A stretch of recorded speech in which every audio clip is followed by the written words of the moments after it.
Good evening, everyone. Welcome to the aquarium. I'm Jerry Schubel, president of the aquarium. It's good to see all of you here. I hope that you will turn your cell phones off and refrain from tweeting and all those things until the lecture is over. I want to acknowledge our lecture sponsor, Gazette Newspapers. Their support makes this series possible. We have with us this evening Dr. Larry Mayer. He's going to talk to us about ocean mapping, exposing the secrets of the deep. He's quite an amazing scientist, ocean explorer.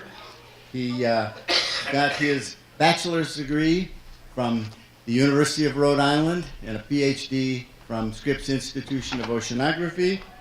And before he went to Rhode Island, he had grown up in the Bronx. He'd never been out of New York City until he went to the University of Rhode Island. He thought there were no such thing as trees that didn't have fences on them. And he thought that if you didn't have a fence, you couldn't have a tree. And he got to New England and fell in love with all of those things. And we'll get back to where he is now at the University of New Hampshire in a minute. But after he got his PhD from Scripps, he went back to the University of Rhode Island as a postdoc. Then he was at Dalhousie University, and he went from Dalhousie after a number of years there as a professor to the University of New Brunswick, where he was in charge of the Canadian Ocean Mapping Program, and he was recruited from there to go to the University of New Hampshire to set up their ocean mapping program. And he's the director of the professor and director of the Center for Coastal and Ocean Mapping, and he also directs the Joint Institute between NOAA and the University of New Hampshire. It's interesting. I think in many ways we're very lucky that he followed oceanography and ocean exploration, because he was in the first class of finalist in that first class of NASA astronauts who were being trained for special missions. Fortunately for us, he chose to take the ocean route, and we're all the better for it. It wasn't my choice. Well, I'm still glad you did. All right. He is one of the world's experts on mapping the ocean, and he'll talk about some of those images and those efforts. And he was responsible for developing some of the tools that have proven to be so valuable.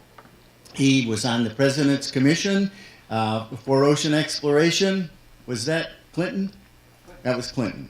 And he is the co-chair of what's called the Ocean Exploration Advisory Working Group for NOAA. And he was here at this aquarium the middle of July, the latter part of July, for the first Ocean Exploration Forum. And he was here earlier in May to help us kick off our exhibit on ocean exploration and wonders of the deep. He has been going to sea for 37 years. And over that 37 years, he has spent a total of more than 7 years aboard ship at sea. That's an amazing amount of time to spend at sea. And the University of New Hampshire recently formed a new school, hasn't even been announced yet, but nobody here is listening. So it's the School of Marine Science and Ocean Engineering, and Larry will become the director of this new school September 7th? 12th. All right. So it's about to be created. New Hampshire, it's amazing that it has such a diversity and depth of marine programs and an extraordinary financial support for a state with very little ocean coastline. How many miles, Larry? 16 miles. I said it was 12. They're very nice ones. And they have the Great Bay. It is quite an amazing program, and it's good to have our friend and colleague Larry Mayer with us this evening. Please join me in welcoming Larry. Well, thank you very much, Jerry. When I hear those numbers, I get frightened. I obviously started going to sea when I was about 12, I think. As Jerry mentioned, I was here 3-4 weeks ago for this wonderful ocean exploration forum that the aquarium and Jerry really played a critical role in organizing and hosting. And it was a phenomenal experience to have all these ocean explorers together. As Jerry said, probably the first time that they've all come together in one place to try to set out what ocean exploration might look at. But as part of the same, I guess, celebration of ocean exploration, you're having these series of speakers.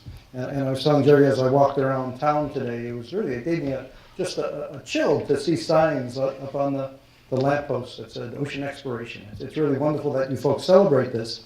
But I started to look at some of the speakers that you had coming here, and I have to admit, I really got intimidated because most of those folks are going to spend their time showing you these absolutely spectacular, beautiful photographs and images of amazing creatures, things I don't even know what they are. Spinififra, I can't even say these words. Beautiful processes, wrecks. This is what ocean exploration really is all about. Even something closer, I do know about deep sea features. This is the formation of new oceanic crust and lava making a bubble crust and then that crust collapsing, thousands of meters deep. But this is the kind of stuff that really is the epitome of ocean exploration. It's kind of removing that veil of darkness and shedding light on the unknown. That's what exploration is all about. And we do it through being able to see with this clarity. And the problem is I don't have those kinds of images to show because there is an issue with this kind of exploration. This is wonderful. We have to keep doing it, but it can't be the only thing we do. Because to get that kind of image of the seafloor, we need to send some kind of vehicle with a camera, a high-resolution camera, deep down. It takes many, many hours to get there, many hours to get back. And once it gets there, it's that whole issue of the darkness again, that we need to light the scene up. And light just doesn't travel very far in the water. So each one of those images typically